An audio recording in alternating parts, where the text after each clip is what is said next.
You tell yourself they are busy, they are not good at texting until one day you realize something painful.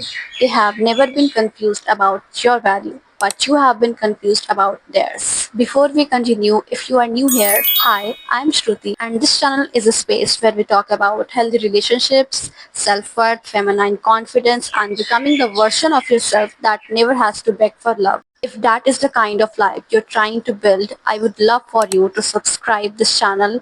Now let's begin. Our first question is why we chase. No one wakes up and decides, I want to chase someone who gives me mixed signals. It usually begins with hope. You meet someone who makes you feel seen, they give you attention, affection, and just enough consistency to make you believe something beautiful in the beginning, and then something changes and their messages become less frequent, their efforts getting inconsistent, plans getting cancelled, and suddenly you are left wondering what happened.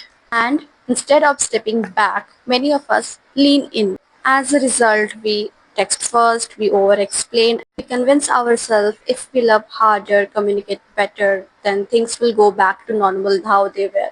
But always remember that love is not something that you have to earn by abandoning yourself. Healthy relationships grow through mutual effort, not just one person trying to keep the relationship alive.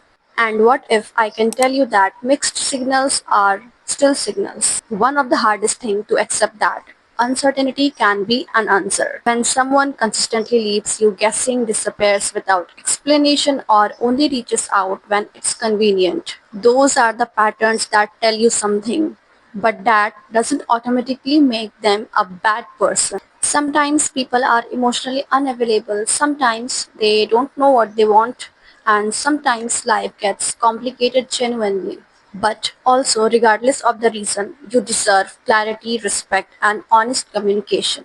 Instead of asking, how do I make them choose me? Try asking, does this relationship allow me to feel safe, valued, and respected? And that single question changes everything. Because the goal is not to force someone to love you. The goal is to recognize whether this relationship is healthy for you. Heading to our next topic, stop auditioning for love. Many of us unknowingly turn love into an audition. We believe that if we are patient enough, available enough, and understanding enough, eventually they will realize our worth. But people who truly loves you don't need endless convincing. Real love is not built on proving yourself over and over again. It's built on mutual care, consistency, and choosing each other again and again, even when the life is not perfect. Your worth doesn't increase the day someone finally notices it, but it has always existed.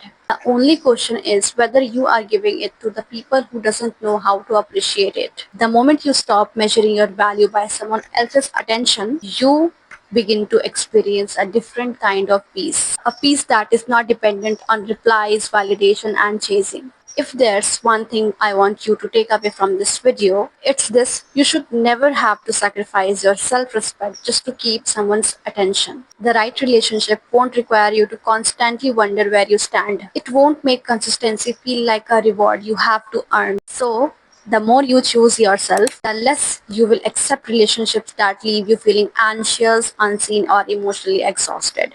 You deserve a love that brings peace, not confusion. So, if this video resonated with you, let me know in the comments. Thanks for watching, take care of yourself, and I will see you in the next video.